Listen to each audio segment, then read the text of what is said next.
하나님의 말씀 여호수아 7장 20절부터 26절까지 여호수아 7장 20절부터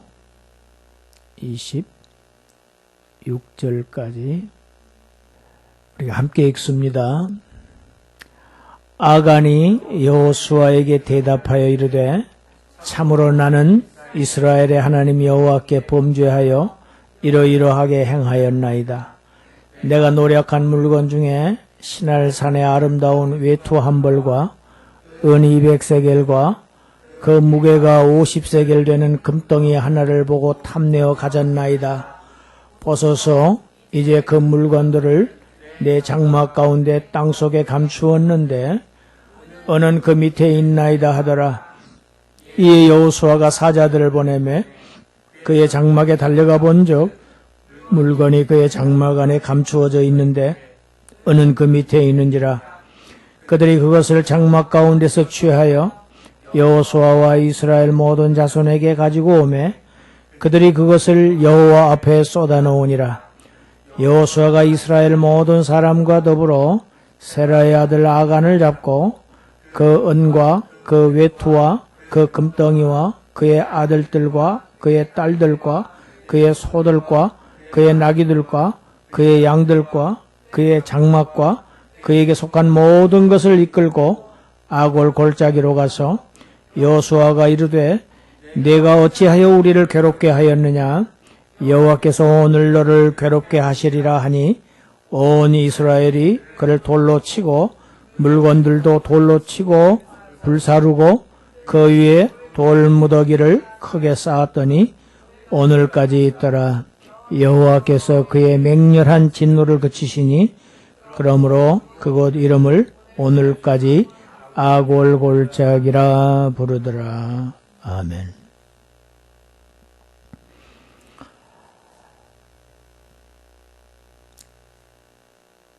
이스라엘의 여리고 성전투에서 이긴 것은 하나님의 말씀대로 순종했기 때문이고 아이성 전투에서 패배한 것은 하나님의 말씀에 불복종하고 죄를 지은 까닭입니다. 전쟁에 패한 것은 이스라엘 진영 안에 있는 죄 때문입니다.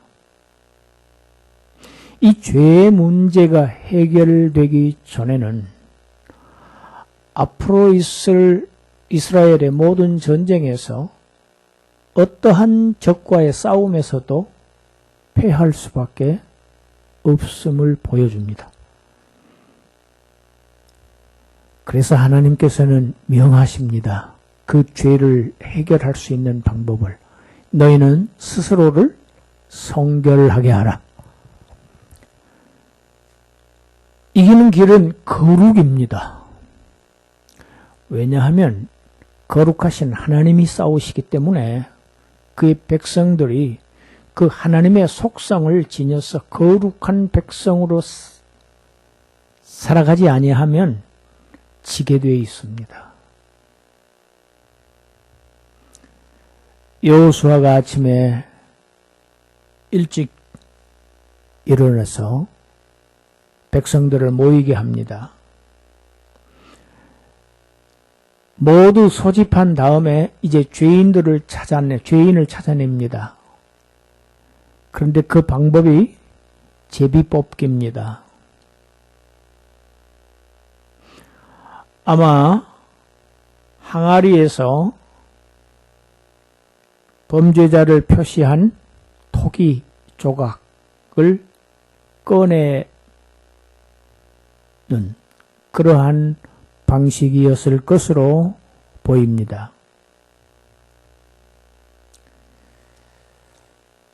하나님은 누가 죄인인지를 아십니다. 그런데 왜 여호수아에게 직접 가르쳐 주시지 않고 이런 방법을 사용하시는가?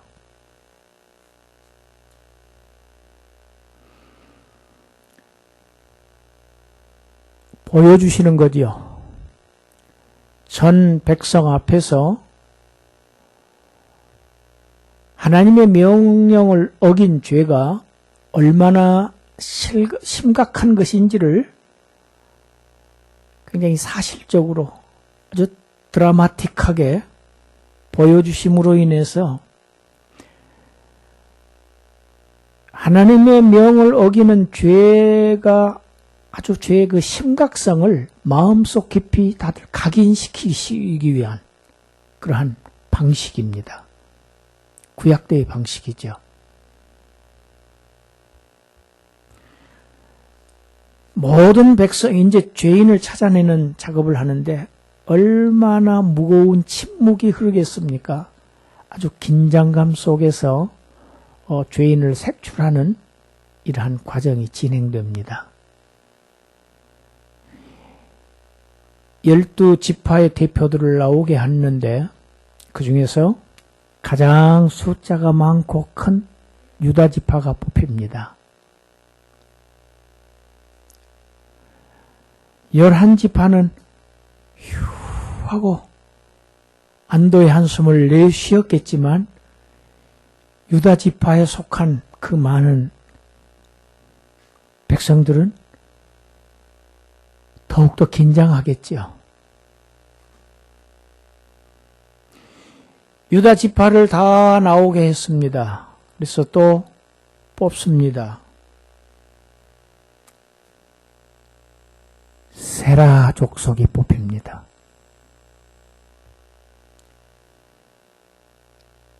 숨소리도 나지 않을 거예요. 그 장례에는. 세라 족속 다 나오게 합니다. 한 가정이 뽑힙니다. 한 부족이 뽑힙니다. 가족이 뽑힙니다. 부족은 세라 부족이죠. 지파의 또 세부 족속, 세라 족속, 그 세라 족속을 앞에 다 나오게 했더니 삽디의 가족이 뽑힙니다. 삽디 집안. 사람들이 어떻게 했겠습니까? 아마 하는 탄식 소리가 가벼운 탄식 소리들이 여기저기서 들렸을 것입니다.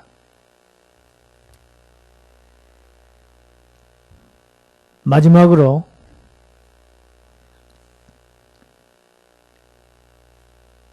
아간이 뽑힙니다.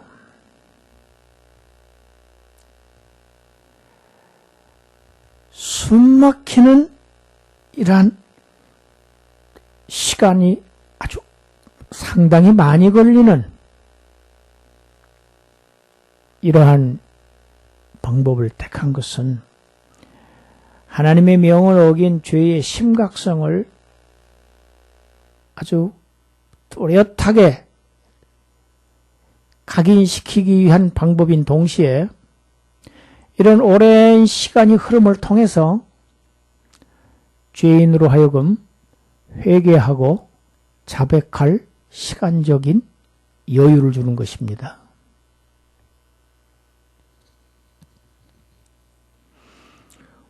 범위가 점점 좁혀올 때에 죄를 저질렀던 장본인 아간은 얼마나 불안했겠고 얼마나 마음이 옥죄였겠고 얼마나 떨었겠습니까?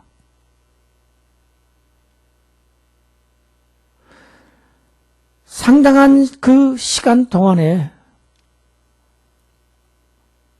도리가 없구나. 정확하게 방향이 가고 있구나. 우리 지파구나. 우리 세라 족속이구나. 우리 삽디의 가족이구나. 마지막에 자신의 이름이 뽑히기 직전까지라도 만약에 제가 잘못을 저질렀습니다. 예를 들어서 여호수아 앞에 나와서 무릎을 꿇고 용서를 구했다고 하면, 자백하고 용서를 구했다고 하면 어땠을까? 아마 다윗왕처럼 용서함을 얻지 않았을까? 여러분, 하나님은 죄를 용서하시는 하나님입니다. 할렐루야. 죄는 철저하게 심판하시는 하나님이신 동시에 죄를 용서하시는 하나님이십니다. 그런데 무조건이 아니죠.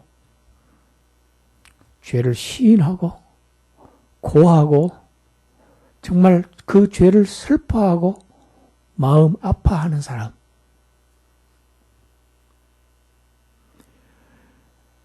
아가는 처음부터 끝까지 입을 꾹 다물고 조용하게 있었습니다.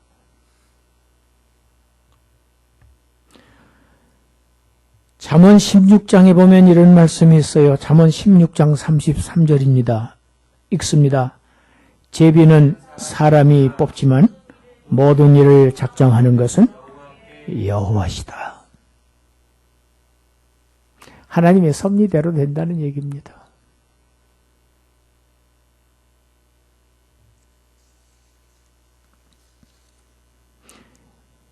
여호수아가 아간에게 명합니다.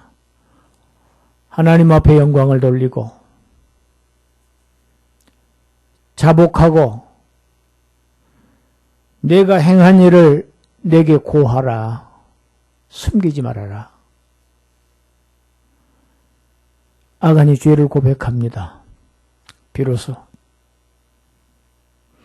내가 하나님께 범죄했습니다. 전리품 중에서 내가 탐이 나는 물건이 있었습니다. 신할산 명품 외투 한 벌, 그리고 은 200세겔, 50세겔 되는 금덩이 하나. 제가 탐이 나서 그것을 나의 장막 속에, 그 당시에는 장막 생활을 했었지요. 집입니다. 가지고 가서 땅 속에 땅을 파고 숨겨 놓았습니다.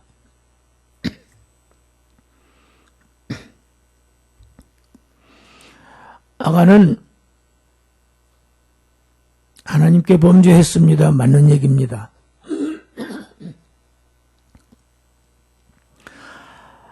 하나님의 명을 순종하지 않았습니다. 둘째는 민족을 배반했습니다. 시기가 어떤 시기입니까? 전시입니다. 전시입니다. 비상시국입니다. 모두가 적들과 싸우는 판국에 아간은 자기의 욕망을 채우기에 바빴습니다. 그 결과 이스라엘의 군대가 전투에서 패배했고 36명이나 되는 전사자가 발생했음에도 그의 마음속에는 슬픔이 있다거나 아파했다거나 그런 기록이 없고 자백은 했지만 죄의 용서를 구하지도 않았습니다. 이것이 큰 것입니다. 사람들을 보내서 아간의 장막에 가서 보니 말한 그대로 훔친 물건들이 있었습니다. 그것들을 다 끌어옵니다. 그런데 중요한 것이 있습니다. 훔친 물건만 끌고 오는 게 아닙니다. 아간과 아간의 모든 자녀들과 훔쳐간 물건과 원래 가지고 있던 아간의 모든 소유를 다 끌고 오게 합니다.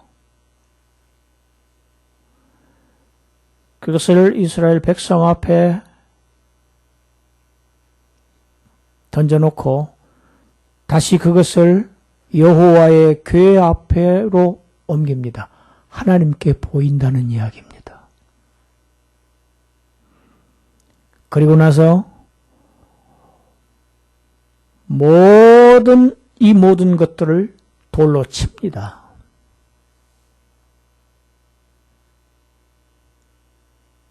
그리고 불사릅니다. 그리고 그 위에 돌 무더기를 쌓아둡니다.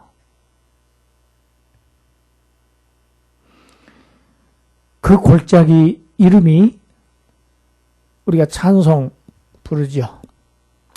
아골골짜기에도 우리가 복음 들고 가겠습니다. 찬송을 부르는데 그 골짜기의 이름을 아골골짜기. 여러분, 아골이라는 단어는 괴로움이라는 단어입니다. 여러분, 이 히브리어가 아간이라는 단어하고 이 아골이라는 단어하고 연관성이 있습니다. 아간이라고 하는 단어는 괴롭히는 자라는 뜻입니다. 여호수아가 아간을 향해서 그렇게 책망하지요. 내가 왜 우리를 괴롭히느냐. 이제 하나님께서 너를 괴롭게 하시리라.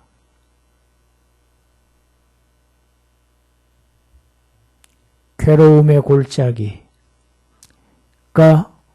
이 여호수아를 기록하던 이 당시까지도 현존해 있었다.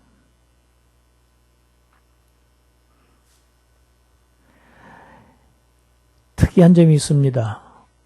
이 아간의 범죄는 에덴 동산에서 있었던 범죄와 똑 닮았습니다. 에덴 동산에서 뱀이 찾아와서 여자를 찾아옵니다. 찾아와서 유혹을 하지요. 하나님이 금지하신 것 아니야. 네가 어겨도 아무 문제 없어. 아무 문제가 없을 뿐만 아니라 오히려 네가 격상되어 누구처럼? 하나님처럼 돼요. 그래서 하나님이 선악 모든 것을 다 아는 지혜를 가지고 계시잖아. 그 지혜가 바로 너의 것이 돼. 선악을 알게 돼. 그거 알고 너 못하게 하시는 거야. 여러분, 말이 영입니다. 사탄의 말이 사탄의 영입니다. 사탄의 말을 딱 듣고 나서 나무를 쳐다봅니다. 그 기록이 창세기 3장 6절입니다. 우리 잘 아는 말씀 한번 읽어볼까요?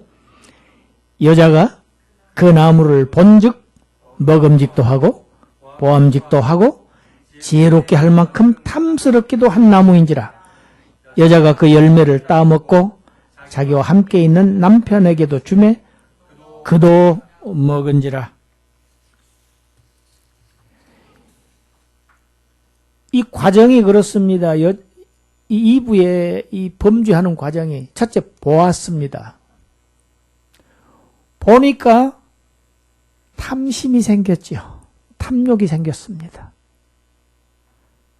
정말 먹음직하게 생겼고.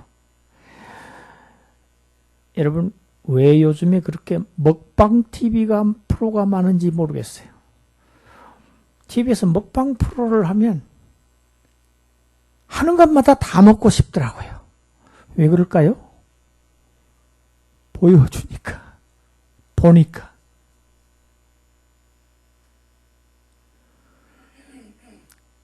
하나님께서 따먹지 말라고 한 그 나무의 열매를 쳐다보니까 정말 맛있게 보이는 거예요. 뿐만 아닙니다. 먹음직하고 정말 보기 아름다웠습니다. 결과적으로 나를 하나님처럼 지혜롭게 할 충분한 그러한 나무로 보였습니다. 탐스러웠습니다. 그것이. 탐욕이 생겼어요. 보았고 보니 탐심이 생겼고 결과 하나님의 명을 어기고 따 먹습니다. 아간도 마찬가지입니다. 전리품을 보는 순간 탐심이 발동했습니다. 스스로 고백하지요. 내가 탐이 났습니다. 그래서 탐나서 하나님의 명령은 비록 그렇지만 내 욕망을 따라서 내가 그것을 훔쳐서 내 것으로 삼았습니다. 하나님의 것을 내 것으로 삼았습니다. 여러분, 두 사건이 과정도 똑같고 결과도 똑같습니다. 결과는 죽음입니다. 자기만 먹은 게 아니고 이분은 아담에게 주지요. 아담도 먹습니다. 이 에덴에서 전 인류를 아담 자신뿐만 아니고 전 인류를 다 죽음에 이르게 하는 그 죄의 성격은 탐심입니다. 탐욕입니다. 탐욕이 이렇게 무서운 것입니다. 지금 아간뿐만 아니라 아간의 자녀들까지 모두 죽음의 심판을 받게 한 것, 아간의 탐욕이었습니다. 탐심이었습니다. 탐심이 어디서 나옵니까? 사람의 마음에서 나옵니다. 뭘 통해서? 눈을 통해서. 여러분, 아담에게는요, 에덴 동산의 모든 나무의 실과가 다 허락되어 있습니다. 다 자기 것입니다. 충분하고 넉넉하고 풍부합니다. 이게 탐욕의 성격이 이렇습니다. 주어진 곳에 결코 만족하지 않습니다. 모든 것이 다 허락되어 있는 아담이 단 하나 금지된 하나님의 것까지도 탈취한 것. 그래서 나의 소유로 삼는 것. 나의 욕망을 채우는 것. 그 결과는 기존에 가지고 있던 모든 것까지 다 잃게 되는 그야말로 소탐대실이죠. 자신만 죽음에 이르는 것이 아니고 모든 후손, 자신의 모든 후손, 전 인류까지도 죽음의 결과를 가져오게 하는 이런 무서운 결과를 가져올 것입니다. 아간도 하나님의 바쳐진 물건을 훔친 결과는 훔친 그 재물은 물론이려니와 기존에 자신의 모든 소유까지도 다 끌고 와서 불태워졌습니다. 자신뿐만 아니라 자신의 속한 모든 생명들까지도 다 죽음에 이르게 되었습니다. 그것이 탐심이었습니다. 우리 요한일서 2장 15절 17절 함께 읽습니다. 이 세상이나 세상에 있는 것들을 사랑하지 말라. 누구든지 세상을 사랑하면 아버지의 사랑이 그 안에 있지 아니하니 이는 세상에 있는 모든 것이 육신의 정욕, 안목의 정욕, 이생의 자랑이니 다 아버지께로부터 온 것이 아니요 세상으로부터 온 것이라. 이 세상도 그 정욕도 지나가되 오직 하나님의 뜻을 행하는 자는 영원히 거하느니라. 할렐루야. 이 세상을 사랑하지 말아라. 이 세상에 있는 것들을 사랑하지 말아라. 여기서 요한이 얘기하는 이 세상은 본질이 마귀입니다. 이 세상의 임금이 마귀입니다. 이 세상을 지배하고 있는 것은 사탄입니다. 왜? 에덴 동산에서 넘겨주었어요. 하나님의 모든 창조 세계를 아담 한 사람이 넘겨줘 버렸어요. 사탄의 말에 순종해서 거기에 경배를 하고 사탄을 예배하는 자가 되고 말았어요. 하나님의 제사장의 법복을 벗어던지고 사탄을 숭배하는 제사장의 옷을 입고 그의 밑으로 들어가는 것입니다. 그를 경배한 것입니다. 이 세상에 있는 것들이라고 하는 속성이 그래요. 그것은 하나님의 사랑에서 출발한 게 아니야. 지금 에덴 동산 사건을 얘기하고 있는 겁니다. 모든 것들이 우리가 육신의 정욕입니다. 육신의 정욕, 안목의 정욕. 지금 여기서 보았죠. 이부도 보았고 아간도 보았습니다. 거기서부터 정욕이 발동한 겁니다. 육신의 정욕이, 탐욕이. 모든 영광, 하나님 같은 그러한 영광스러운 위치, 그게 이생의 자랑이죠. 그건 하나님이 주시는 게 아니야.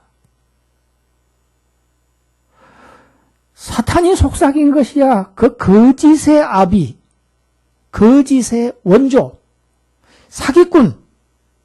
여러분, 에덴 동산 사건이 인류 역사상 최대의 사기 사건 아닙니까? 전 인류의 영혼까지 다 탈탈 털린 사건입니다.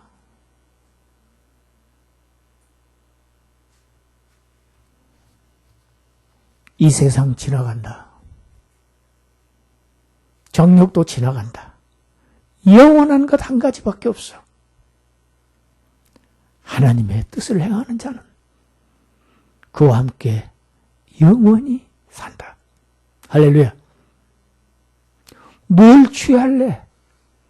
너의 목적이 무엇이냐? 뭘 추구하느냐? 뭘 소망하고 무엇을 바라느냐? 잠깐 있다가 사라지는 안개와 같은 존재들. 우리 주변에 있는 것들 여러분 다 사라지는 것이, 다 없어지는 거예요.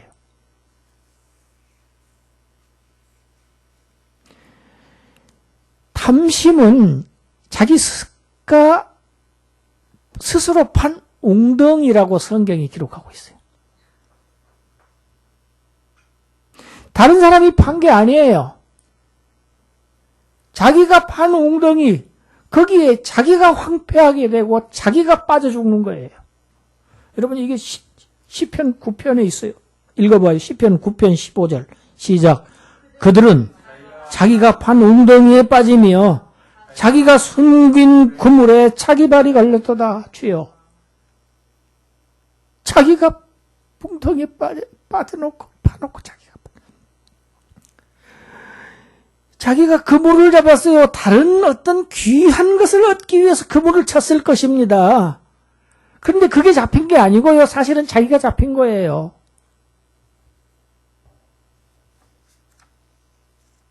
여러분, 오늘날 우리 주위를 한번 살펴봅시다. 뉴스를 들어봅시다. 얼마나 많은 사람들이 물질의 탐욕 때문에, 물질에 대한 과도한 욕망 때문에 망하고 죽어갑니까? 여러분, 이게 현실 아닙니까? 에덴 동산의 그 인류의 부패가 전 인류에게 전가되었다는 것을 우리 현실이 증거하고 있습니다. 그래서 거꾸로 보면 뱀이 실존했느냐 상징이냐 신학자들 그렇게 따집니다. 아니야, 그건 상징이지 실제 어떻게 뱀이 말해. 선악나무도 그렇고 생명나무도 이건 상징이야. 안 그렇습니다. 왜? 오늘날 우리의 부패한 현실이 사실이라고 하면 뱀도 사실이어야 되고 선악을 알게 하는 나무도 사실이어야 합니다. 얼마나 많은 사람들이 부정한 방법으로 돈을 모으려다가 올가미에 걸리고 수치를 당하고 망하고 죽음에 이르는가. 잠깐만 우리 TV만 봐도 그냥 압니다. 여러분, 오늘 세상 떠들게 하는 게 뭡니까? 10대들이 20대들이 무슨 방 하면서 그 아이들이 끔찍한 일을 저지릅니다. 무엇 때문에? 목적이 무엇입니까? 돈을 긁어 모아 쌓아두려고. 그 아이들이 먹을 것이 없어서 그렇습니까? 뭐가 부족해서 그렇습니까? 부를 축적하려고, 재물을 쌓아두려고, 여러분 그것은 근심을 쌓는 것이고 하나님의 진노를 쌓는 것이라고 성경이 대답하고 있습니다. 재물을 쌓는 것, 근심을 쌓는 것이고 하나님의 진노를 쌓는 것이다. 여러분, 우리 잠언 11장 4절 5절 읽어봅시다. 재물은 진노하시는 날에 무익하지만 공의는 죽음에서 건지느니라. 할렐루야. 완전한 자의 공의는 자기의 길을 곧게 하려니와 악한 자는 자기의 악으로 말미암아 넘어지리라. 자기의 악으로 자기가 넘어진다고 돼 있어요. 하나님은 누구를 의롭다고 하시느냐? 하나님의 공의를 추구하는 자, 하나님의 선을 향하는 자, 그 사람이 하나님의 백성입니다. 그 사람들만 영원히 삽니다. 영원히 남습니다. 나머지는 그런 사람들도 이 세상에서 다 사라지고 맙니다. 아간과 그에 속한 모든 것들이 다 불살려 사라졌듯이 요한계시록에 가서 보면 다 불못이에요. 다 불못. 일단 이 생이 죽어도 다시 살려내서 불구덩으로 집어넣는 것, 오늘 이 아간의 모습입니다. 여러분, 이 악골 골짜기가 인류의 마지막에 있을 영원한 불못입니다. 그걸 상징하고 있는 그림자예요.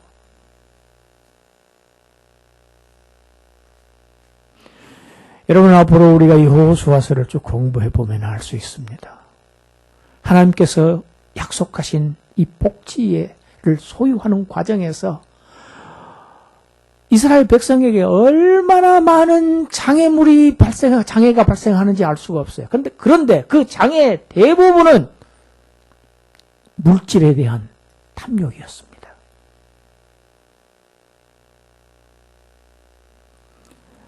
하나님의 백성의 천국의 행로에 누구보다도 강력한 적, 그것은 재물입니다. 여러분, 재물이 우리를 구원하지 않습니다.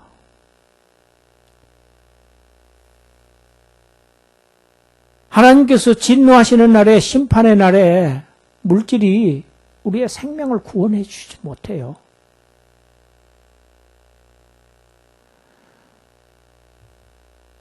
바울은 사랑하는 영적 아들 디모데에게 이렇게 말합니다. 디모데전서 6장 10절 먼저 읽습니다. 돈을 사랑함이 일만 악의 뿌리가 되나니 이것을 탐내는 자들은 미혹을 받아 믿음에서 떠나 많은 근심으로써 자기를 찔렀도다. 자기가 모아놓은 것이 자기를 찔러요. 자해 행위입니다.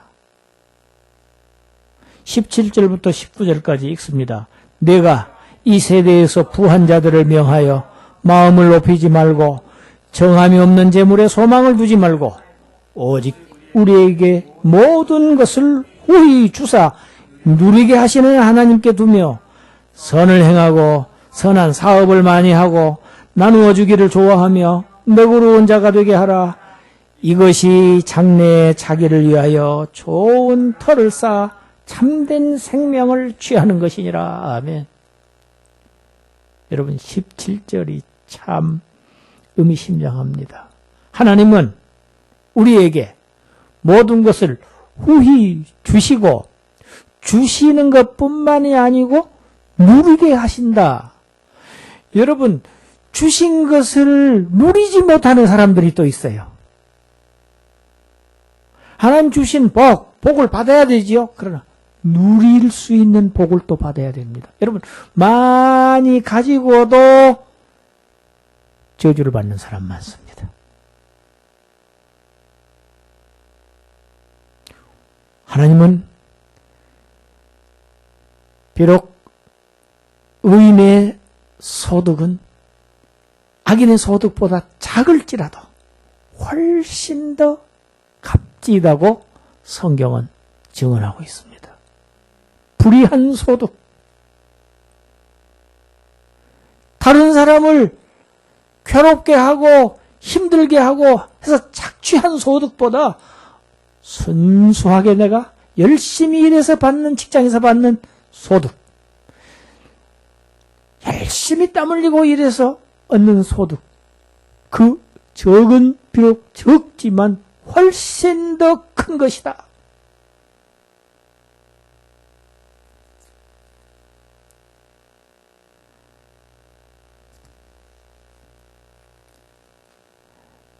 여러분, 재물은 신적 존재입니다. 산상수훈에서 예수님이 그렇게 가르치셨어요. 너희가 같이 합시다. 너희가 하나님과 재물을 겸하여 섬길 수 없느니라. 아멘. 제자들에게 하신 말씀이죠. 예수님의 그리스도인들, 예수님의 제자들, 하나님의 백성들은 하나님을 섬겨야 해요. 하나님만을 섬겨야 돼요. 그러면 복은 하나님께서 주시는 거예요. 재물도 하나님께서 허락하실 때 우리가 그걸 누릴 수 있어요. 하나님이 허락하시지 않는 분은요, 그건 나를 망하게 하고 나를 찌르게 하고 나를 죽게 하는 요인이 되고 말아요. 그 복이 아니에요. 저주가 될 수밖에 없어요. 불의한 재물. 여러분, 하나님하고 재물을 하나님보다 더 사랑하는 것, 성경은 분명히 얘기합니다. 돈이 악의 근원이라고 얘기를 하고 있지를 않아요. 성경을 잘못 읽으면 그렇게 읽기 쉽습니다. 세상에 있는 것들이 다 악의 근원이다. 그렇게 얘기하고 있지를 않아요. 돈을 사랑하는 것이, 돈 사랑이 모든 악의 뿌리가 된다. 그래서 결국 자기를 찌르게 된다. 이 세상에 있는 모든 것이 다 나쁘다는 얘기가 아니에요. 여러분, 이거 돈은 중립적인 존재예요. 악하지도 않고 선하지도 않은 존재가 돈입니다. 잘 쓰면요, 유익하게 쓸 수 있지요. 당연히요. 이런 돈을 잘 쓰면요, 우리 헌금이 무엇입니까? 돈을 잘 쓰면은 다른 사람의 영혼을 구원할 수도 있습니다. 어려운 사람을 도와줄 수도 있어요. 그런데 나쁘게 쓰면, 나쁘게 쓰는 경우 너무 많이 보지요, 우리가. 망합니다.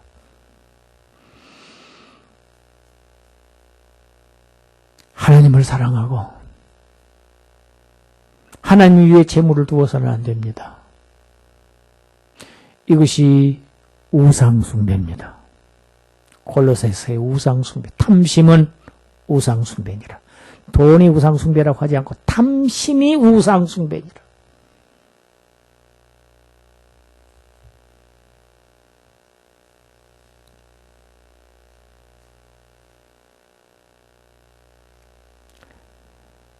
우리 하나님의 백성들은 하나님을 사랑하고 모든 것을 주시고 누리게 하실 수 있는 분은 하나님이세요. 하나님은 내 형편을 아시고 꼭 나에게 알맞게 주셔요. 많이 주시면 비뚤어질 것도 아셔요. 나를 나보다 더 잘하십니다. 하나님을 떠나갈 것까지도 아셔요. 많이 주면 오히려 그것 가지고 주일날 교회 안 나올지도 알고 계세요. 왜? 사업 때문에 바빠지면 안 나오겠지요. 그리고 더 관심 있는 일들이 많이 생기죠. 비즈니스, 자꾸 이제 골프 치러 다녀야지요. 이제 주일날도 교회보다는.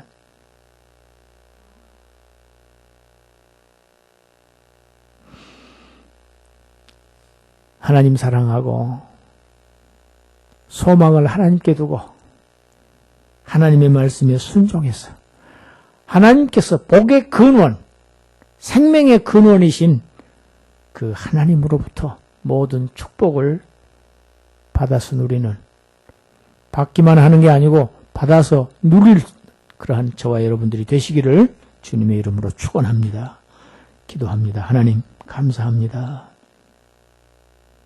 아간을 통해서 우리에게 보여주시는 일들, 우리의 삶에서 우리의 소망을 하나님께 두며 없어지고 말 재물에 저희들이 마음 빼앗기지 않도록 그것을 붙잡고 사랑하고 그것 때문에 근심 걱정하며 고민하며 살지 않도록 하나님을 향해서 하나님께 기도하며 주신 곳에 만족하며 감사하며 살아가는 복된 백성으로 살아가게 하여 주시옵소서. 예수님 이름으로 기도드리옵나이다. 아멘.